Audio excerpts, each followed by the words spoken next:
Hello everybody, I'm Dave Dugan. I'm the president of EBTRON. This portion of the presentation I'm going to give today is on controlling building systems. All right, and so what we're going to cover in this section is what your airflow measurement requirements are. We're going to look at your special considerations for demand control ventilation. I think there's a real opportunity there to improve DCV. And then we're going to go into some integrated dilution, ventilation, and pressurization control strategies. Okay, when we talk about improving system control, it's really important. I feel like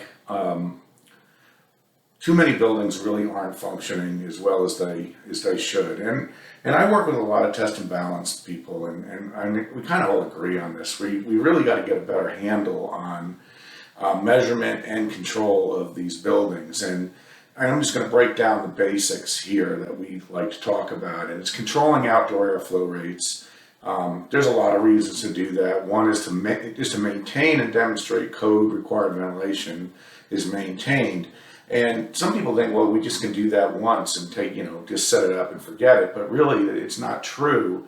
In other presentations that I give, I talk about fan speed issues, wind pressure, stack pressure. If you're not really familiar with those and how they affect intake flow rates, you should really take a look at one of those presentations, as well as damper issues. We have hysteresis, binding, and deterioration.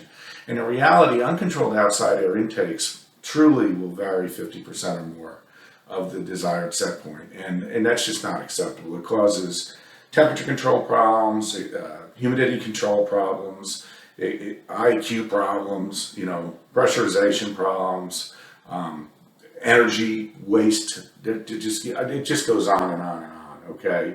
The other thing that we need to do, and we need to think about it more today than we used to. We always think about healthcare facilities and supply airflow rates because we're concerned about room air changes. Okay, but some of the new energy changes that we've seen.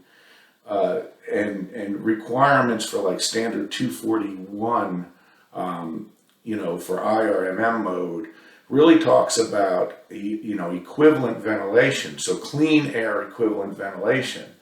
And so that if I was to do a presentation on that right now, we'd see that we have outdoor air for dilution, but we also have the potential for clean air for dilution that's recirculated. So it's not just now measuring and controlling outdoor airflow rates. It's measuring and monitoring and verifying supply airflow rates when people are making claims of using clean air equivalents, okay?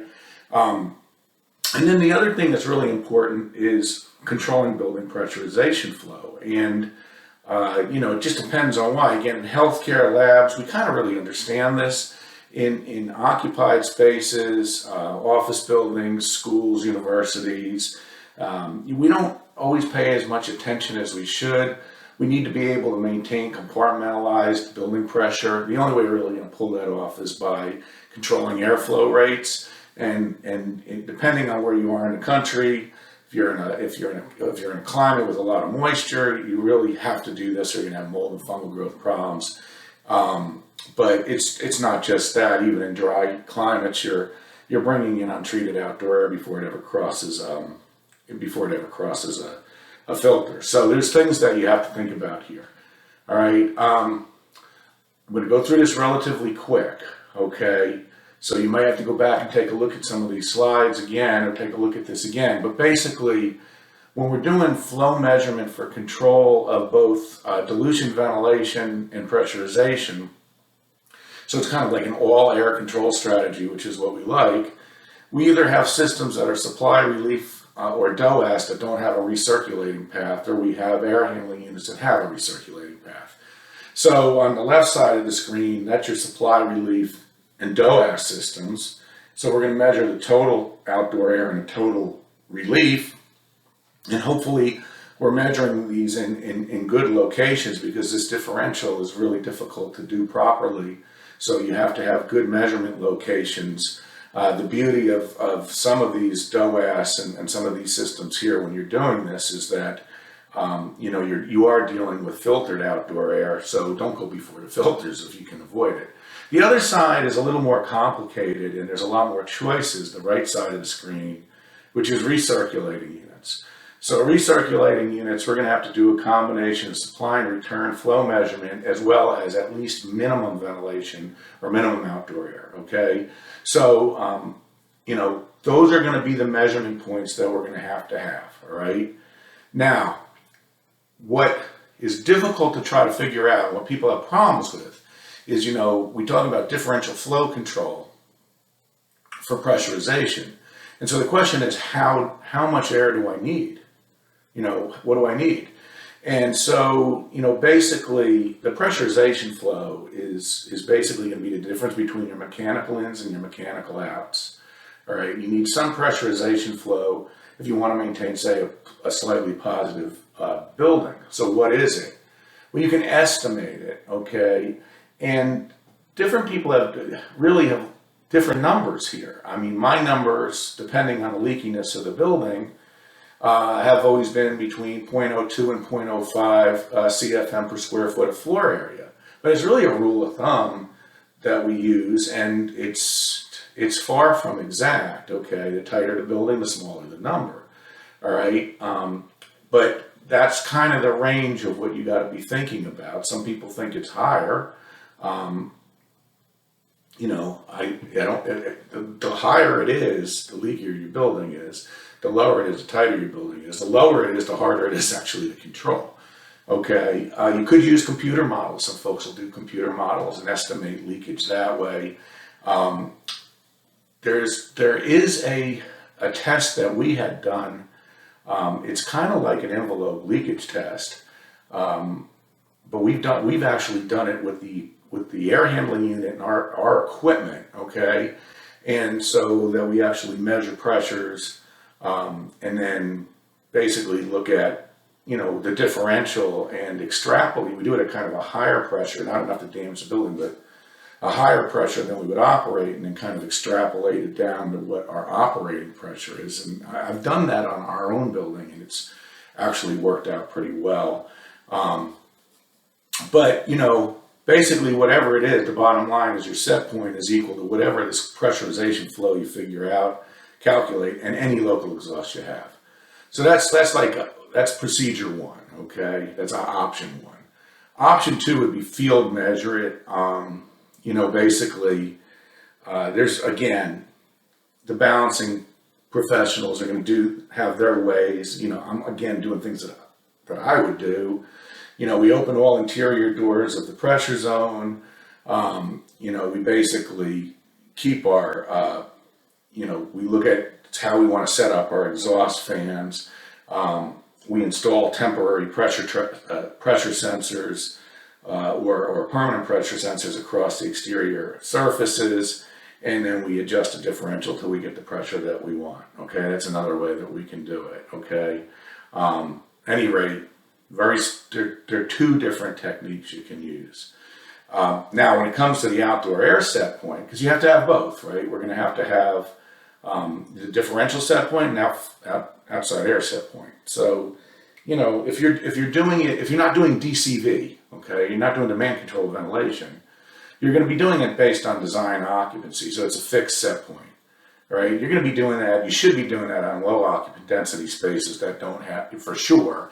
And you should consider doing that on high occupant density spaces that don't have a lot of variability in population.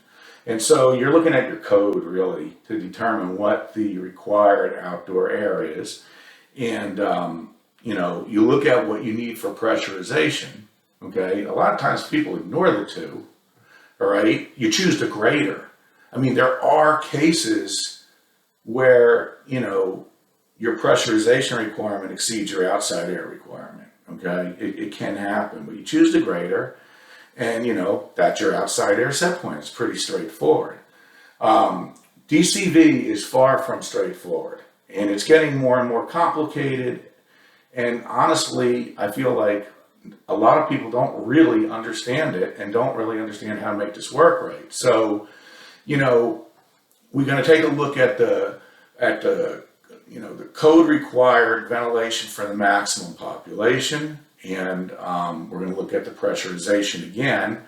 And then we're going to take a look at this and we're going to look at what the lowest expected occupancy is. And now again, it's another greater than. I cannot tell you how many times I see people do DCV and reduce the outdoor air flow rate below what they need, below their exhaust and pressurization requirements. So they end up running a building negative and not even knowing it. Okay, that's one of the advantages of measuring and controlling airflow rates. You actually know what's going on. Okay, now when we get into DCV, I've thrown these slides into this control portion just to reiterate some things, okay, and make sure everybody understands. DCV, demand control ventilation, is required in a lot of areas, okay, and if you're dealing with ASHRAE 62, okay, ASHRAE 62 compliant DCV, what's the definition? Well, it's what I have there in red is the most important thing. For DCV ventilation zones in the occupied mode, breathing zone outdoor airflow shall be reset in response to current population. It's really not based on CO2 levels. Whenever anybody's using CO2, they're doing it for estimates, but they're not really to the letter meeting the requirements of standard 62 the way it's currently written. And so when you look at the right-hand side here, it's very simple logic. It's like, hey, I measure the population, okay, and I say our census, but there's different ways you can measure the population, a lot. I'm not going to go into them today. You calculate basically what the outdoor air requirement is. It's always good to set limits in case your population counting devices have errors. So you may have a lower limit that has to do with exhaust that has nothing to do with population, and the upper limit, if you've hit the design outdoor air, the design population, you're good to go. So you set limits, which is what I do next there, and then you have an outside air set point. It goes into whatever your control strategy is, and we're going to talk a little bit about control strategies, okay? And you measure the outside air, and you have an output of that control loop, and it could be as simple as modulating a damper, and it could be a more complex sequence. But the bottom line is, if you wanted to do DCV the way that standard 62 tells you, that's what you do. And the beauty of that is if you did it right, it works on single zone and multi-zone. I don't have multi-zone in this presentation today, but I can talk to you about if you knew the number of people in the critical zones on a multi-zone system, recirculating system, and you knew the airflow rate, you know the people, you know the population there, and you know the airflow rate into the zone, you calculate the ventilation efficiency in real time, and you figure out how much outdoor air you need. It's great, That's the beauty of measuring the population. I just don't understand why that's not the norm, okay? What seems to be the norm, and seems to be getting more and more traction, is using CO2. But CO2 is so misunderstood. It's unbelievable to me. I mean, I've been talking about CO2 for over 30 years now, and writing about it, and just basically beating my head against the wall, okay? Really is what happens to me, because it's like folks just don't understand why they're doing this. And it's like, are you measuring CO2? Why are you doing it? Are you measuring it because it's a contaminant, or you're measuring it for some other reason? Well, you're not measuring it because it's a contaminant. It's not really considered to be a contaminant of concern until it gets over 5,000 parts per million. And that rarely happens unless you really have cut back your outdoor air and the building's super tight, okay? And you've got a lot of people, okay? Rarely are you going to get over 5,000 parts per million. And if you know anything about CO2 DCV, at least, up till recently, most people think about maintaining about 1,000 parts per million or something like that. So it's like, why are you doing it if it's not a contaminant? Well, I've been doing this for a long time, and it amazes me how many people I talk to that don't know why they're doing it. So I'm going to make it simple for you. I'm going to tell you why you're doing it. First thing is, and it's a problem, and I'm not going to cover it today. I have other presentations that cover it. We've assumed steady state as long as we've talked about CO2, all the way back to the beginning days of ASHRAE 62. Steady state, steady state, steady state. Steady state means the population's constant and the amount of outdoor air that's coming in is constant. But no, we're applying this on a space there, the population varies, and you vary the outside air. So really the steady state model is not valid, but everybody uses it, and we might as well use it here to explain why we're doing this. So here we have, when you're at steady, the reason people use it, it's really easy. Because, you know, hey, if you're not assuming steady state, you got to look at the rate of change of the CO2 level in the space, and you got to look at the volume of the space. And that's a lot more complicated. So why should we do that? Okay, we're just going to assume steady state. So when you assume steady state, the volume of the space doesn't really matter. So if we take a look here on the left, that's the outside air coming into the space, all right? And to make a steady state equation, we just make an equation where all of the basically, it's dimensionally consistent across. So CO VOZ, what's CO? It's the outdoor air CO2 concentration. VOZ is the outdoor airflow rate, okay? So that's I call it a goes into. That's a goes into. Another goes into is based on how many people are in the space. You know, we produce CO2 as a byproduct of respiration, so we're adding CO2 to the space. The more people there are, the more CO2 goes into space. I will say we'd have to make an assumption of how much CO2 we're producing, and again, I have another presentation that would go into detail and show you some of the real problems with the assumptions that we've made, but for now we're just going to say, no, that's another goes into. And then of course you've got the goes out of. So the outside air that came into the space is either going to be force exfiltrated, relieved, or exhausted from the space. But it's going to be at the new elevated indoor CO2 level instead of the outdoor CO2 level. So C indoor and VOZ. So you have an equation. You can mathematically rearrange that equation, and what do you get? Outside air CFM per person, VOZ divided by P. That's why we're doing it. You measure CO2, it's a proxy for estimating outdoor air CFM per person. Excuse me, there's a lot of errors associated with that, okay? Now, one of the errors that I like to look at, which is just one of many errors, okay, just has to do with measurement error. The other errors, which I'm not going to go into in this presentation, have to do with CO2 production errors of the occupants, and it's based on their, basically age, their weight, their diet, your activity level, and it's significant, okay? But, we're not going to do this today, okay? So you have this response here. The black line is how much outside air standard 62 required for compliance. This is for a classroom, okay? And then the red is ideally, if you maintain 1,000 parts per million, the red solid line is how much you would be providing.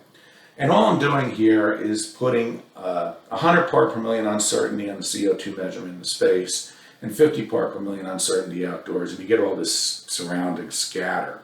Okay, so it's significant, okay? In this example here, you could be 70% over ventilating unless you're in, if you're in, you'd be in CO2 alarm if you limited it.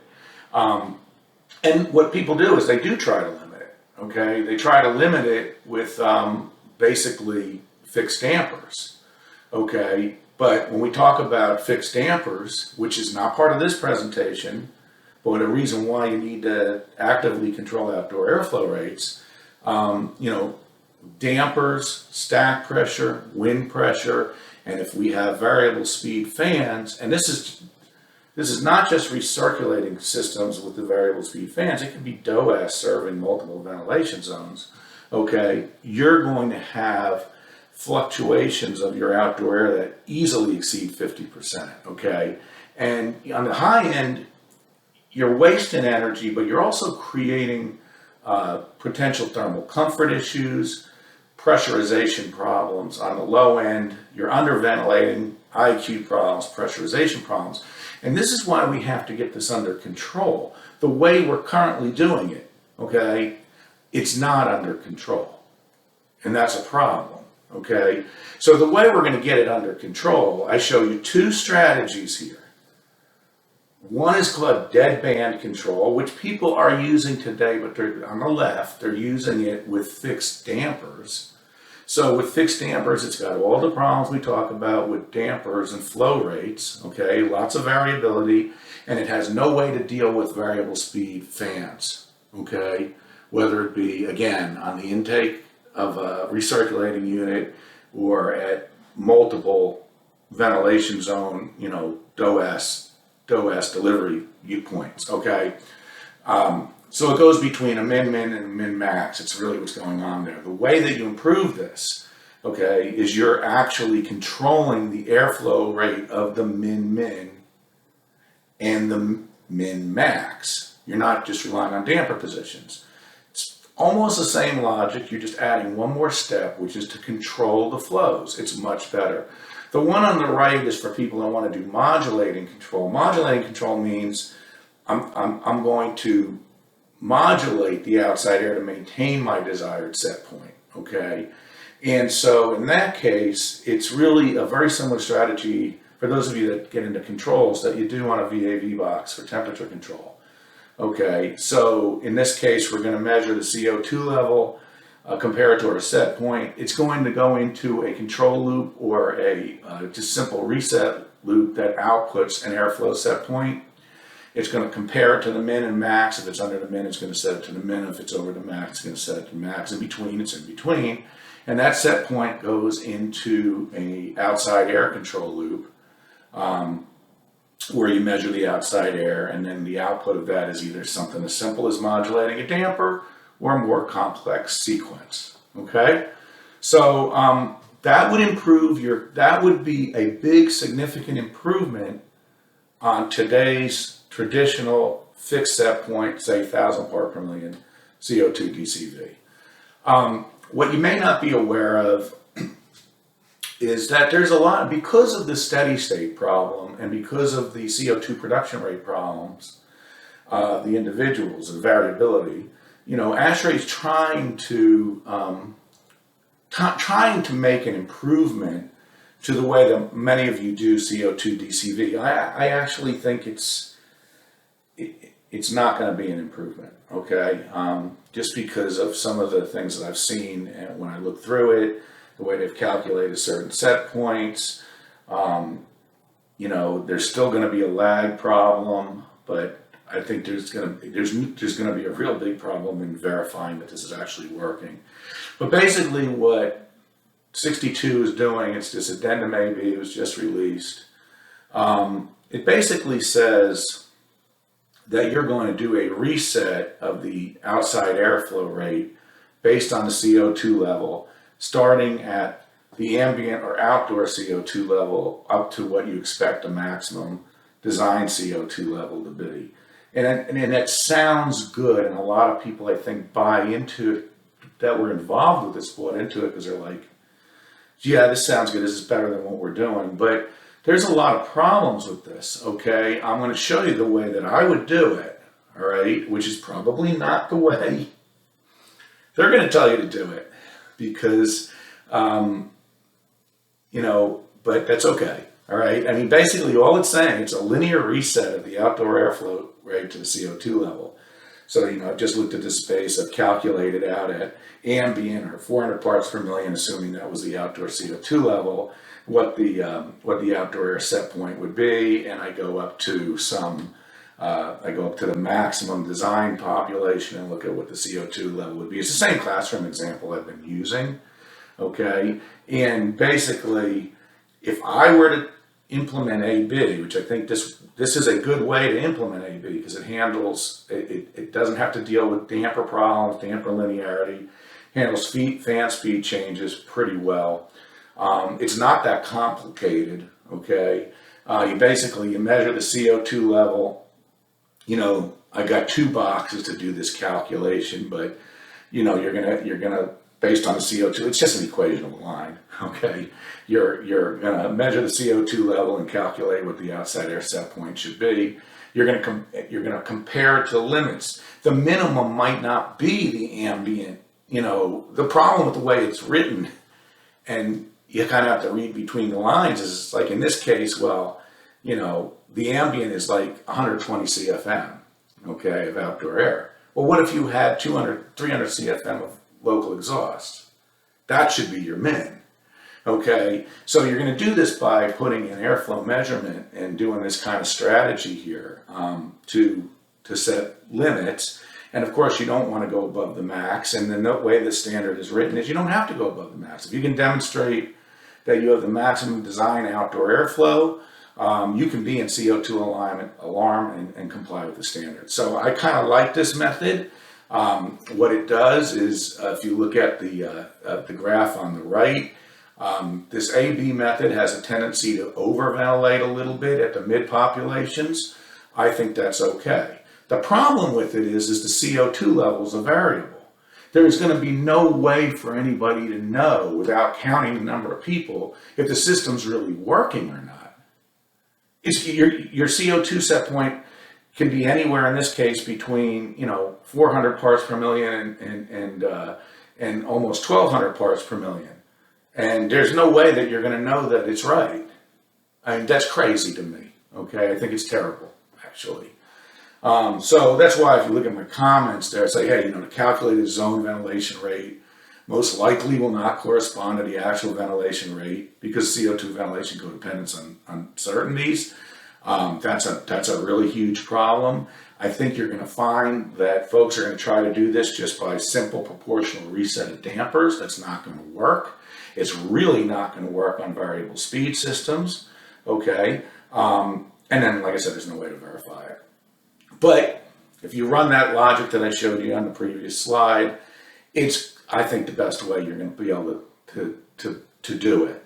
Another way, though, to do it that we've been kind of promoting for 20 years, but I guess to deaf ears because nobody listens, is, hey, if you've bought into this steady state relationship, which is wrong, but if you've bought into this steady state relationship and you go back to it and you decided that you're going to be measuring the outside airflow rate, okay, well, you have one more piece of that equation. And that one more piece of that equation now allows you to estimate the population. And so what you see there is the control logic for calculating, for the outside air control, estimating the population using CO2 and outside airflow. Both these methods that we just talked about don't work very well on multi-zone recirculating systems. That seems to be completely ignored as well. I don't completely understand that, other than if you look at the math involved in it, it's somewhat complicated, so not everybody may be looking at the math. I have it, so anybody who sees this who says, hey, can you tell me what the problems are? Yeah, I can dig all this out, okay? But anyhow, when you look at what we're currently doing, which is on the left, which is where we're at, we're doing, basically fixed set point, CO2 DCV. We're setting limits with dampers, okay? That's how we're doing it, okay? So you have all this uncertainty on the high side. You got problems with turn down. So you got, basically, you don't really know where you're at, okay? And when you take a look on the right there, it's using the same uncertainties of the CO2 measurement, but now it's, it doesn't have all these other errors because you've got airflow measurement involved. It's a superior way to do it. It still has problems. You still have to, anytime you use CO2, there is a problem because you're making a lot of assumptions, but the bottom line is what you see there on the right is a lot better than what we're doing there on the left. We're just fooling ourselves, okay? Really, we're just fooling ourselves. And I think it's heavily driven just by people that only care about energy, and we forget about caring about people. Which, the nice thing about me able to do my own recordings, I can say what I think. I think it's really pretty terrible that after the last few years that we dealt with COVID, that we clearly know is, related to ventilation problems, that we're still going around spending most of our time trying to figure out how to ventilate less. I think that's sad, okay? And, that's just how I feel about it. So the one on the right, your uncertainty is basically what's the uncertainty of the flow measurement you have. That's what it is. It's, so there you go. Okay, now control sequences. All right, I got to step aside for a second, get a glass of water, come right back, talk about control sequences, okay? Be right back.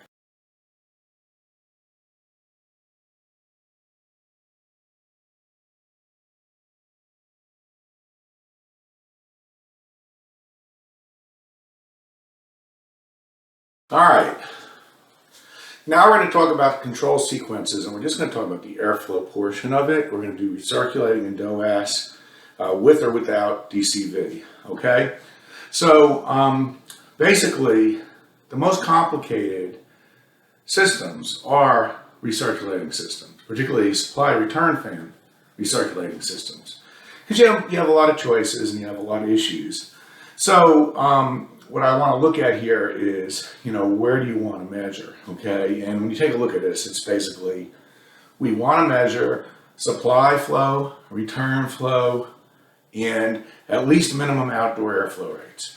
When it comes to local exhaust, it'd be nice if you measured them all, but it's really not realistic to measure all the local exhaust. Test and balance, go on fan status, probably the best thing to do. There's some considerations for high rises, but we're not going to get into that today. And there's also issues, toilet exhausts are pretty dirty, so you just got to watch. You got to watch that application. But these are the measuring points. We need to know these flow rates, okay? And I'm just going to say that, when you get on a rooftop unit, okay, that's really what I'm talking about here. Rooftop units, they're not really all designed that well to start with. And if the flow rates get below 150 feet per minute, the damper is almost closed. The wind becomes a problem.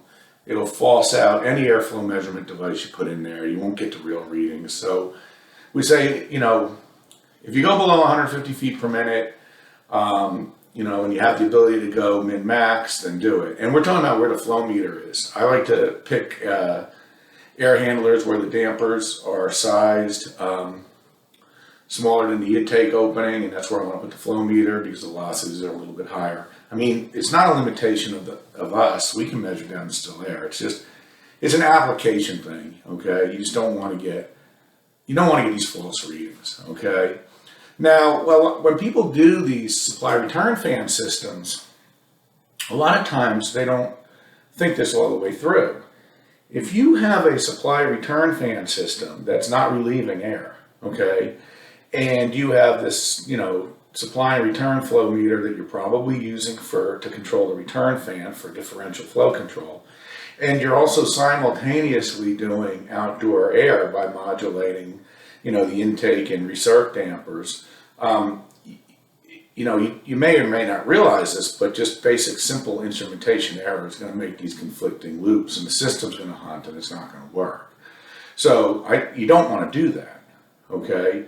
What you want to do is you want to, I call it, make the return fan your friend. And here I'm doing it with the outside airflow meter. You could have done it with the differential. It doesn't make any difference to me, except that the outside airflow measurement, even if it was 5 or 10% of reading, is typically more accurate than the differential of even plus or minus 2% flow meters. You could do the math on that if you want. I'm not going to do it today, but basically, let's say you make the return fan your friend, you're basically, you're sequencing the outside air damper, the recirc damper, and the return fan to maintain your outside air set point, outside airflow set point, which, when you're not relieving air, is your pressurization flow set point as well, okay?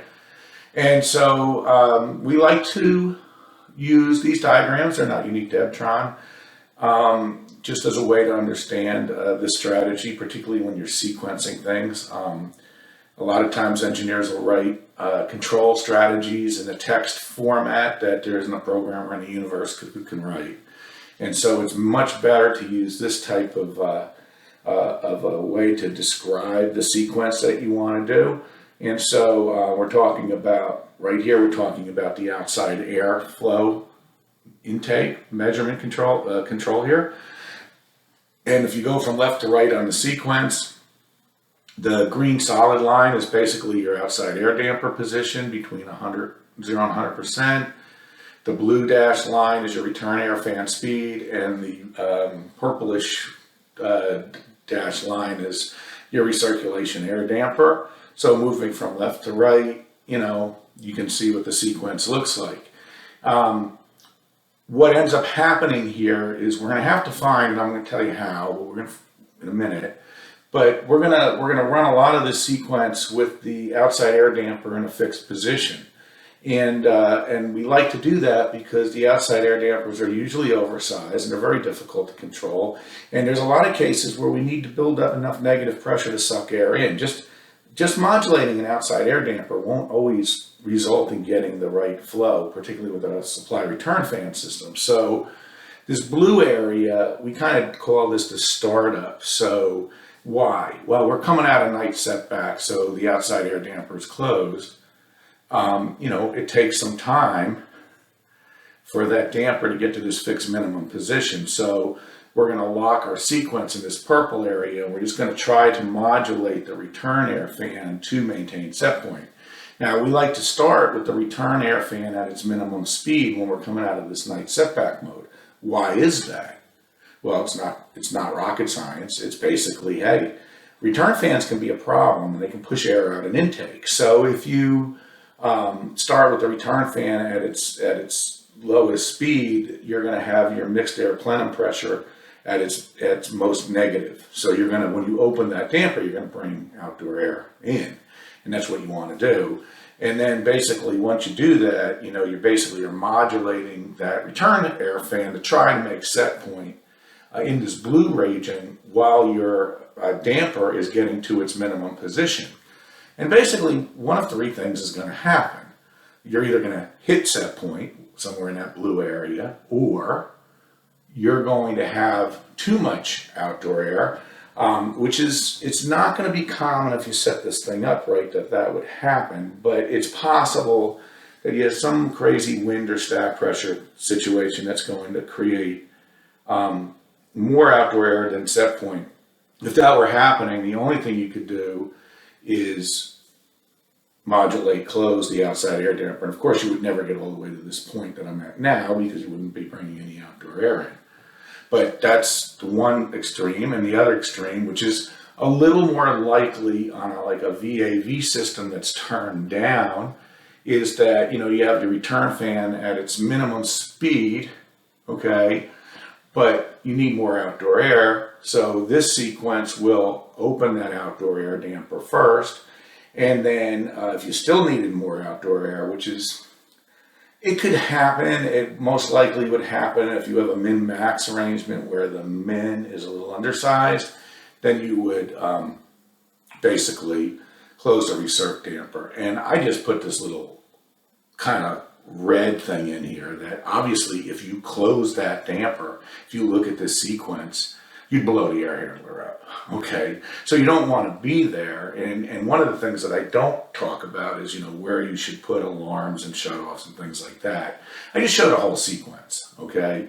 I'm assuming that people that are implementing this understand that, this would not be where you want to be. But it's the whole sequence. This works very well. We've been doing it for years. An alternate to this would be, I have a really oversized outside air damper. I can't make this really work, and I want to do this a little differently, okay? And I learned about this a long time ago. Dr. Stanley Muma was looking at doing, Penn State was looking at doing outside air control, and he was modulating the recirculation air damper because outside air dampers were so bad and so big and so hard to control. And this works out pretty well too. The startup sequence is the same.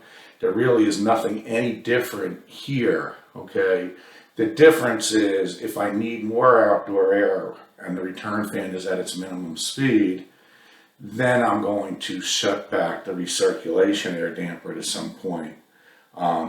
And hopefully that will get us to our set point. If it didn't, we'd then have to look at opening the outside air. And again, I put the yellow in there because hopefully you're not operating in this yellow range, but this is the sequence, okay? So these both work, okay? These both work fairly well, all right? The trick here is how do you determine what the minimum position damper is? And the way that we like to do it, I'm sure there's people that have a different way, but the way that we like to do it is, the we'll set the system to 100% supply air. Basically, the return fan we'll put in this, 80 or 90%. A lot of this has to do with fan sizing and if it's properly sized, but in this 80 or 90% range, and then basically we will open the outside air damper until the EBTRON flow meter reads the set point. So those of you that are doing this, make sure that your test and balance people have gone through and are happy with the airflow meter before you start setting things up, okay? Because once you've set it up, you've established this position, and then you're good to go. All right, now that's a very, that's a case when you don't have any relief at the air handler, which is not going to be every system you do, okay? But this is going to be a lot more common. You're going to have a system that is relieving air at the air handler during what we call minimum outdoor air mode. So we're not economizing, but we still have to relieve some air. Okay, when you do that, that's when you start to look at doing your fan tracking or your flow measurement, controlling your return fan to maintain a constant differential between the supply and return. One mistake that I do see people make is a percent differential. Percent's not what you want. It's a constant differential because that's your pressurization flow. If you kept a percent differential, your pressurization flow would change, and hence your building pressure would change. So you go back to those slides I did in the very, very beginning, and we talked about how to come up with set points. You're maintaining that delta CFM set point. Okay, and then on the outside air side, you're maintaining your outside air set point. And I neglected to say in the previous slides, actually in the previous slides you wouldn't be able to do DCV. If you didn't have relief at the air handler at design, you shouldn't be doing DCV. But in this case, we can reduce our outdoor air and still maintain pressure. So in this case, the outside air set point, if it's low occupant density or high occupant density, not big population changes, a fixed set point, basically set that and maintain that. If you're doing DCV, use one of the strategies I talked about to figure out the outside air set point, and then reset the outside air set point. Okay, it's not all that complicated, and it does work well. And you'll see we do this. See in the top left there, we have optional DP or bleed sensor. We take our relief damper simple two position. It's either opened or it's closed. And normally we don't have to do any measurement there, but there are cases where you may want some positive control over. We're basically making electronic gravity barometric damper. We use either a pressure sensor across it or our bleed sensor across it. And when we get some positive bleed flow, we open that relief damper. Okay. Again, it's optional because you don't always need it. Okay, but it's something to think about. All right, so we got supply fan, return fan, recirculating system here. The sequences are just very straightforward. The more outside air, we start with the outside air. Again, the outside air damper is closed. The recirc damper is fully open. We need more outside air. We open the outside air damper. We get to a point where it's fully open. We still need more. We'll start to close the recirc damper. It's pretty straightforward. Again, we still have that alternate. Okay, the only difference here in this alternate is you don't have a return fan to use as your friend because you're using your return fan to maintain building pressure. So you're simply doing this with dampers. Okay, and it's the same thing we talked about before. All right. One thing is, this is a case where you might want to call me up or say, Dave, you gave me PDF pages of this. I'd really like to see the sequence. So that would be, you'd want my PowerPoint version of it. Okay. And again, you want to be careful when you're in this area all the way here to the right. Okay. The return fan doesn't get any easier than this. You need more differential. You turn down the return fan. Okay, so now we're actively economizing. What's the difference? The biggest difference is where our outside air is being controlled to maintain if we're in a modulating portion of the economizer, okay, the outdoor air is being changed to maintain supply air temperature set point. So you're not really using the outside airflow meter, although you should be looking at it because you don't want to fall below minimum, okay?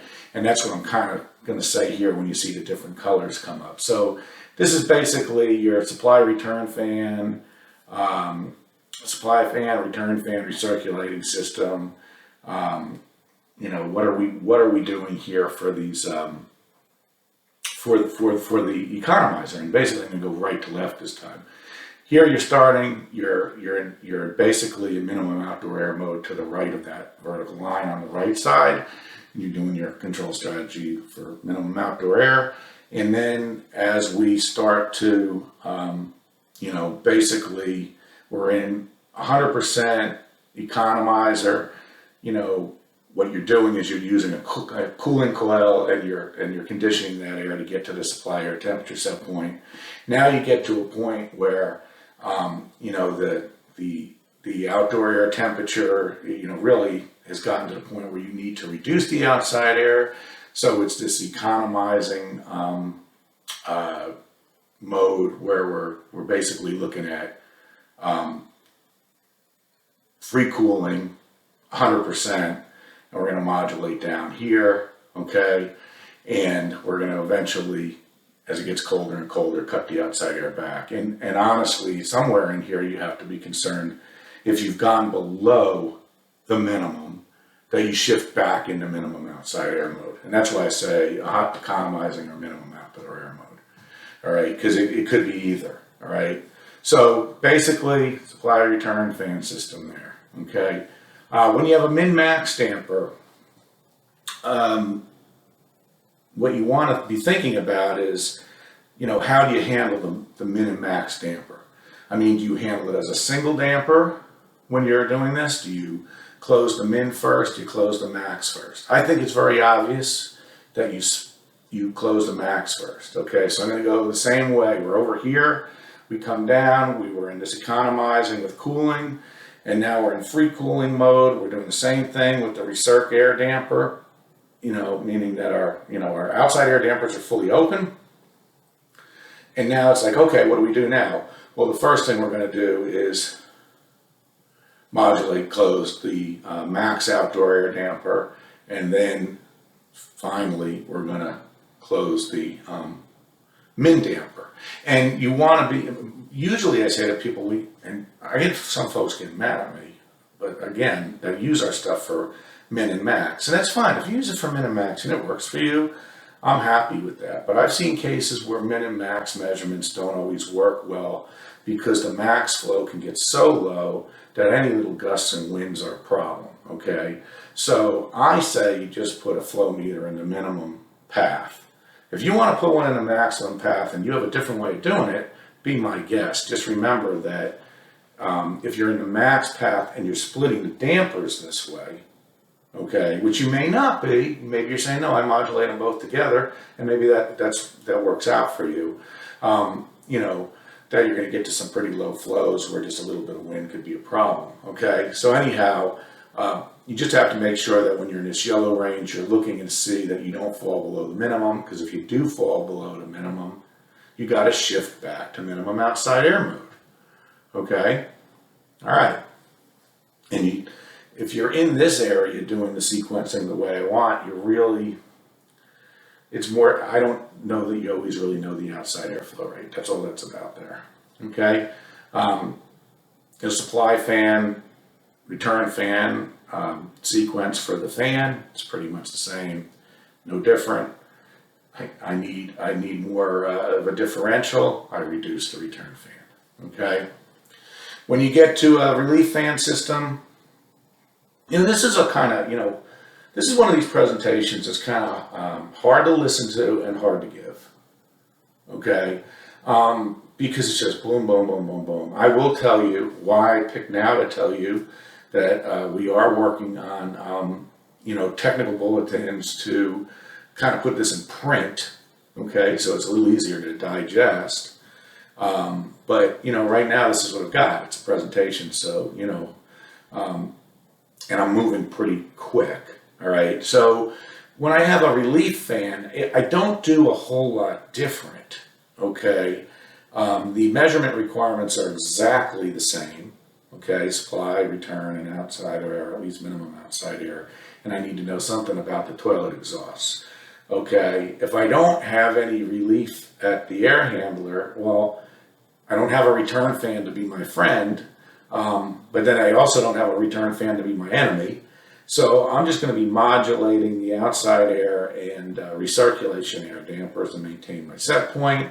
It's pretty straightforward. It's just a sequence. It's just like we talked about before, and that'll maintain your set point. Okay, the same alternate strategy where, hey, the outside air damper is too big, it's not reliable, we'll use a recirc damper, the flows are higher, it's easier to control. Same thought process that we talked about with return fans, okay? And so I'm going to fly through this. It's not any different, all right? When we go to active relief, it's pretty much the same thing as when you have a return fan. The beauty of measuring airflow rates is if the airflow rates are right, you're going to be relieving air. If these flow rates are right, you're maintaining the proper differentials, you're going to be relieving air. Some people look at that and they're like, well, you're going to be sucking air through the relief fan. No, then the other flow rates wouldn't be right, okay? So you wouldn't be maintaining your flow differential. So as long as you're maintaining your flow differential and your outside airflow set point, this works fine, okay?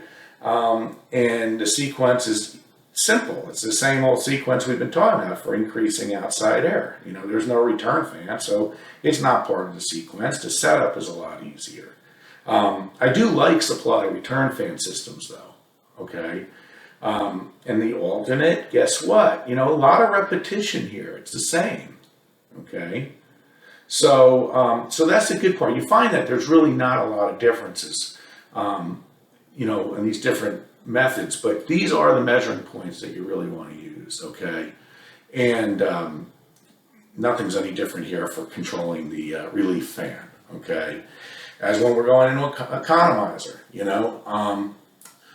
when you look at the economizer, nothing again is any different. We're instead of controlling the return fan to maintain the differential, we're controlling the relief fan to maintain the differential, and we're modulating the intake and recirc dampers and maintain our supply air temperature set point.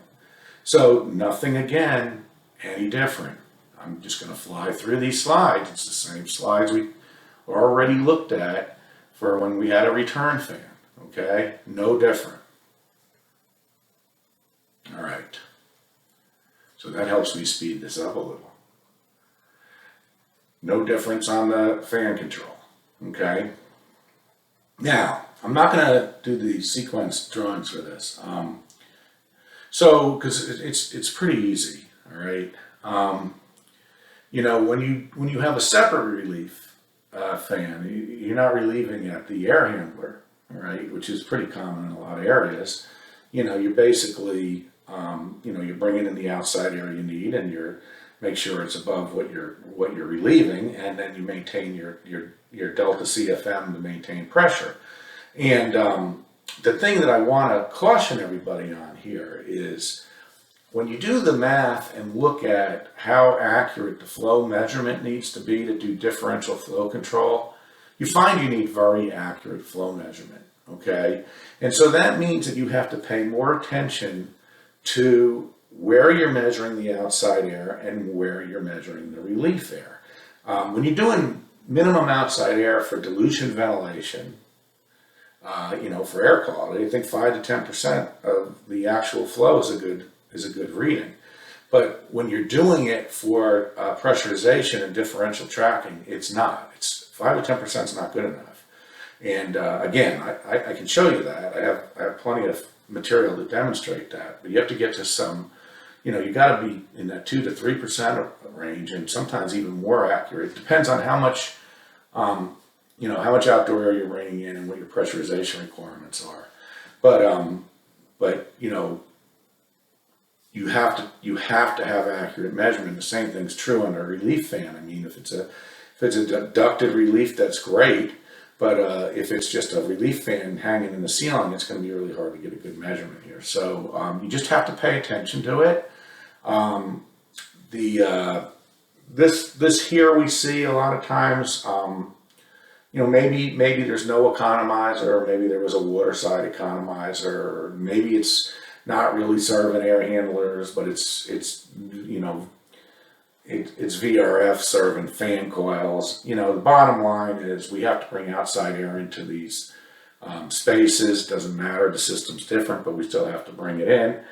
And a lot of times we'll see people just totally ignore the flow measurement into these fan coils, which are in a lot of cases variable speed fan coils, or variable speed air handlers, or doing DCV where the outside air set point varies, and it's like, you have no control of this. So what you want to do is you want to measure and control the flow, the outside airflow into these units. And it's just the way we talked about. If it's fixed, it's fixed. And if it's DCV, then we're going to use one of those DCV strategies. And in a lot of cases, it's going to be a combination of fixed and DCV, okay? You're just not going to pull this off and have a building that works very well if you're not measuring and controlling these airflow rates.